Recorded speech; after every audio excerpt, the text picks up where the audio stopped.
You're listening to the Options Insider Radio Network. For more quality options programs, visit www.theoptionsinsider.com or search for Options Insider Radio Network in your podcast provider of choice. Listeners can also access all of our programming through our mobile app, available in iTunes and on Google Play.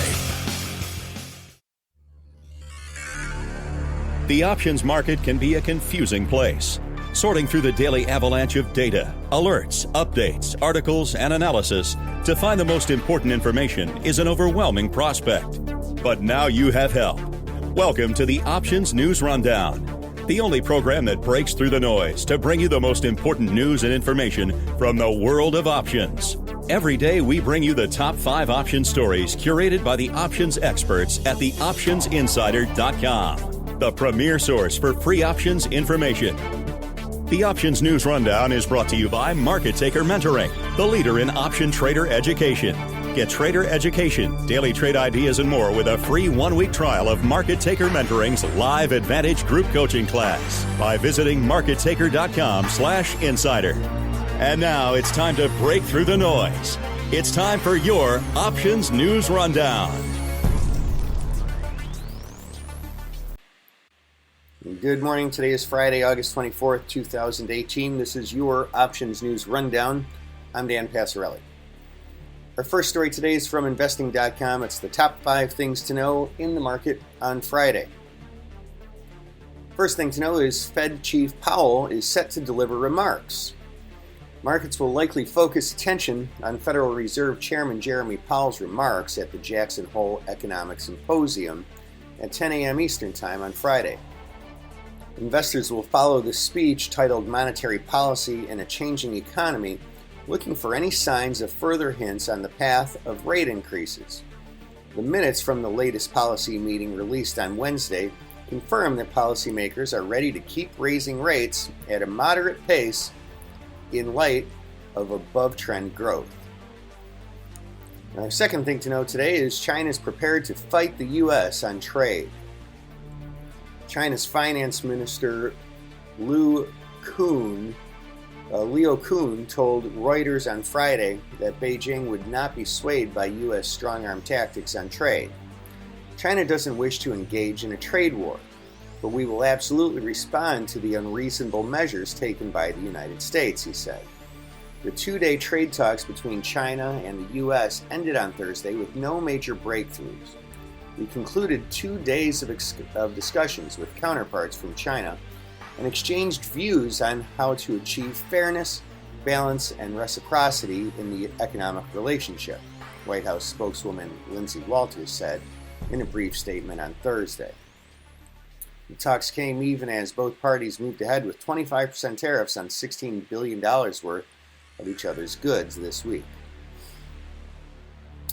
Third thing to know today is Russia contemplates response to U.S. sanctions, and Turkey is on holiday. Apart from the political tension with China, Russian Deputy Foreign Minister Sergei Ryabkov warned on Friday that Moscow may ban more American politicians from entering the country as part of its response to a new round of U.S. sanctions. The U.S. is expected to impose a new round of sanctions on Russia on August 27 that would curb Russia's access to sensitive U.S. national security controlled goods. The fourth thing to know today is global stocks are mostly higher ahead of Powell. U.S. stocks pointed to a slightly higher open on Friday as investors looked ahead to Powell's speech and the release of July durable goods orders. With earnings season mostly concluded, attention will focus on a report due from Foot Locker ahead of the opening bell. And the fifth thing to know today is core durable goods are expected to rise. Before Powell heads to the mic, the Commerce Department will report the latest durable goods numbers at 8:30 a.m. Eastern Time. Orders for goods that last 3 or more years are expected to have fallen 0.5% in July, compared with a rise of 0.8% the month before, according to a survey of economists. Core durable goods orders, which exclude transportation, are forecast to have risen 0.5% last month. Our second story today comes by way of investing.com. Cryptos rise as SEC reviews ETF Bitcoin ban. Bitcoin and other cryptocurrencies were higher on Friday after the U.S. Securities and Exchange Commission said it would review a decision to reject the applications of Bitcoin exchange-traded funds. The SEC rejected the applications from 9 companies to list their Bitcoin ETF funds on Wednesday, citing concerns about fraud and manipulation of Bitcoin markets. The proposals had not met the regulator's requirement that a national securities exchange's rules be designed to prevent fraudulent and manipulative acts and practices, the SEC said. However, the SEC's 4 commissioners have decided to review that decision, according to letters posted on the agency's website.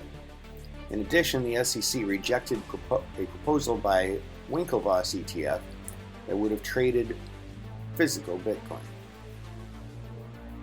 And our next story today is from MSN.com. Sears stock marches toward a delisting.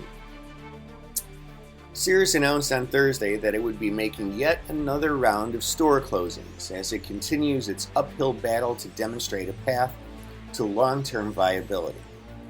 Unfortunately, the plan for a leaner, more efficient Sears hasn't worked up to this point, and analysts see little reason to suspect closing more stores will change Sears' fate. After announcing 100 store closures in January and another 100 in May, Sears said on Thursday that it will close 46 additional Sears and Kmart stores in November. As of May, Sears said it was operating 894 total stores, down from more than 3,300 stores in 2006. And that, ladies and gentlemen, is news you can use for today, August 24th, 2018, your Options News Rundown. I'm Dan Passarelli, Trade Smart, and have a nice weekend.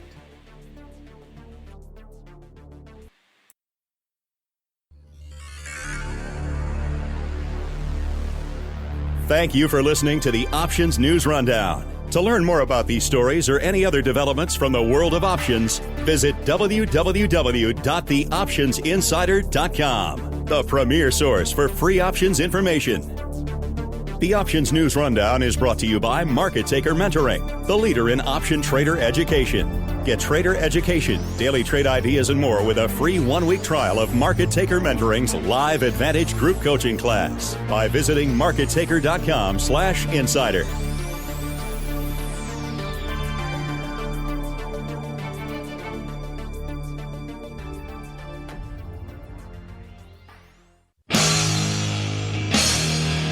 The preceding program was a production of the Options Insider Radio Network. For more quality options programs, visit www.theoptionsinsider.com or search for Options Insider Radio Network in your podcast provider of choice. Listeners can also access all of our programming through our mobile app, available in iTunes and on Google Play. Don't forget to follow along with your favorite programs and submit your own questions for the hosts at twitter.com/options, facebook.com/theoptionsinsider, or via questions@theoptionsinsider.com.